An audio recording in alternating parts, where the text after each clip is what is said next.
Yeah. When you interpret dimensions, or again from your perspective, if you made so here we're in a 3D, right? I guess is how, because with the feel and touching.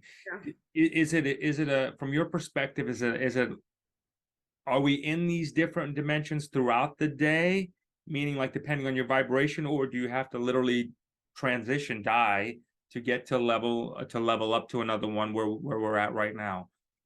Yeah, I love that question. I believe we all have access to higher dimensions at all times. The work becomes about where our identity is seated. So if I'm hyper identified with my ordinary mind, my conditioned self, then I'm asleep to different dimensions of my being. In my work with clients, I really begin by working with the fourth dimension, which is spiritual time. So if I'm thinking about my healing in terms of looking back at myself when I was an infant, then my relationship to time is missed because that's so long ago. How do I touch that part of myself? But in the fourth dimension of spiritual time, that inner young one lives within me right now, just like future versions of myself live within me in this moment. And so in healing work, really accessing different dimensions is what gives us access to touching deeper part of ourselves. When you started the practice at age 6, did you continue it? That's a really good question. So for a long time I did, and you had asked before about my parents. And so my mom was a breathwork teacher and a coach. And, I did a fire walk when I was 7, and there was a lot happening in my house, and that was in my backyard. Right. And so there was a lot of chanting and a lot of interesting A lot of everything. Yeah, and my dad is a doctor of osteopath, and so he always had this very holistic, natural approach to medicine. And so it was part of the culture that I was raised in to have these practices, and to witness my parents embodying these practices really let me know that it is an ongoing practice. It's not something that we do once, we access higher dimensions, and now we're good. It's an ongoing devotion and dedication to our own connection with self. Mm-hmm. And in my teenage years, I started to actually become really invested in suppressing my access to higher dimensions. I didn't know how I fit into this world. I had forgotten, and I was always, just kind of quiet and shy, and felt really lost and uncertain. So when I started my undergraduate degree, I started teaching yoga. I started practicing and then teaching yoga. And that really brought me back in to my practices that I had when I was a child. And I started meditating when I was 20. I started meditating for 2 hours a day, every day, along with my moving meditation of yoga and my teaching. And since then, it's been a continual part of my practice. And I noticed that if I have this belief, like everything's really great, I'm good, I'm gonna go to sleep today without my end of the night practice, Mm-hmm. I start to come off balance and get a little wonky in my energy. Yeah. Yeah, I'm sorry. What is your nighttime practice, if you don't mind?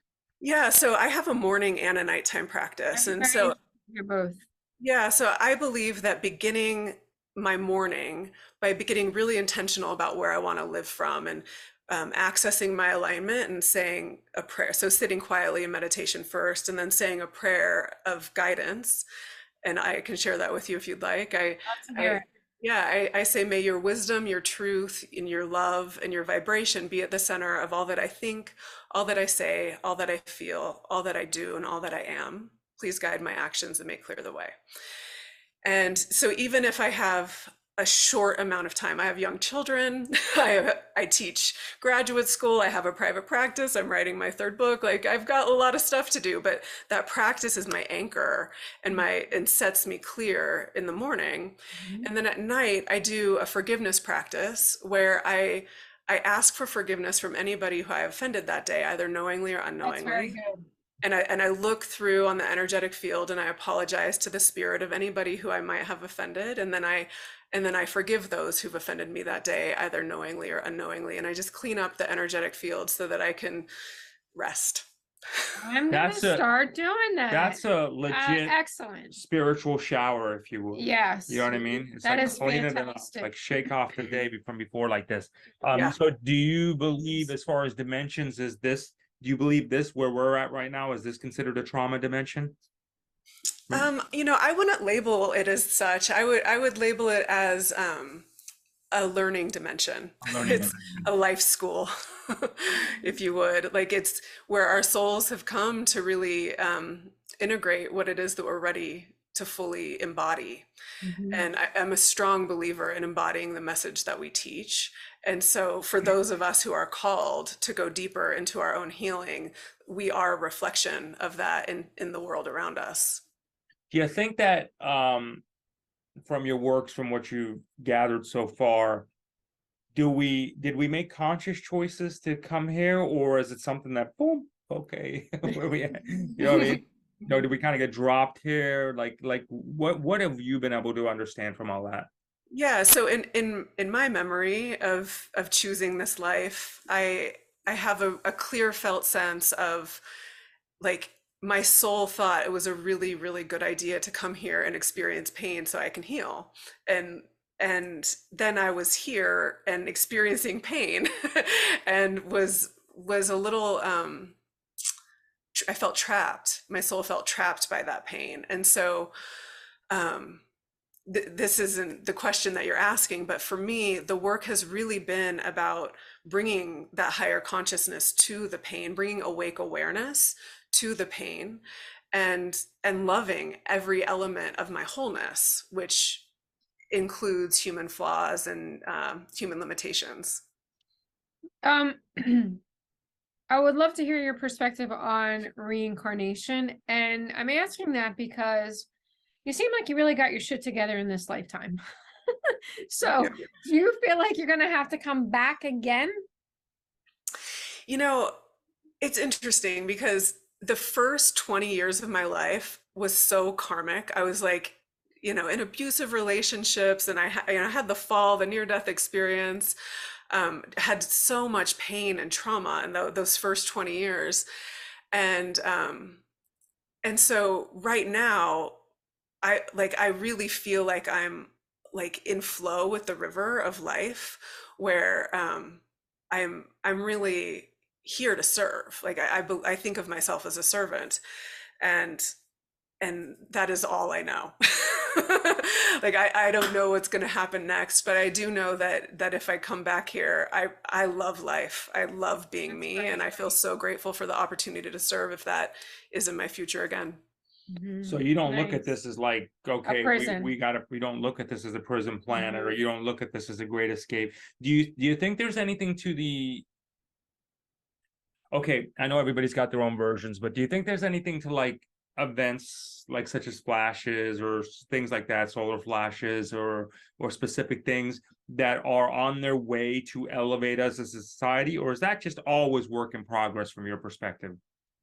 Well, I mean, I believe that we are here to allow life to express through us in the cleanest, most aligned way possible. And if we have sort of any agenda other than being a clear vessel, then we are distorting our own energy. And so, I really believe that the human mind can create all sorts of ideas and narratives around what's happening. And I think what's happening is beyond words and beyond thoughts. Do you think we're possibly this concept of what one deems as the god goddess, if you would, and just boom, and billions of different particles and saying, okay, I'm bored, let me kind of check stuff out here? Do you think, is there anything to that? I mean, in my language, I would say it a little bit differently, which is that those of us who have that spark of life inside of us to shift the consciousness of the planet are really here in service of bringing higher dimensions to the third dimension. And I believe that all human beings have access to that spark within us. It's really about cultivating an internal environment where that can nourish and grow and shine. I agree with that. You say all of our relationships our mirror. Yeah. And I have a lot of truth in that. Let me hear your perspective. Where are you going with it?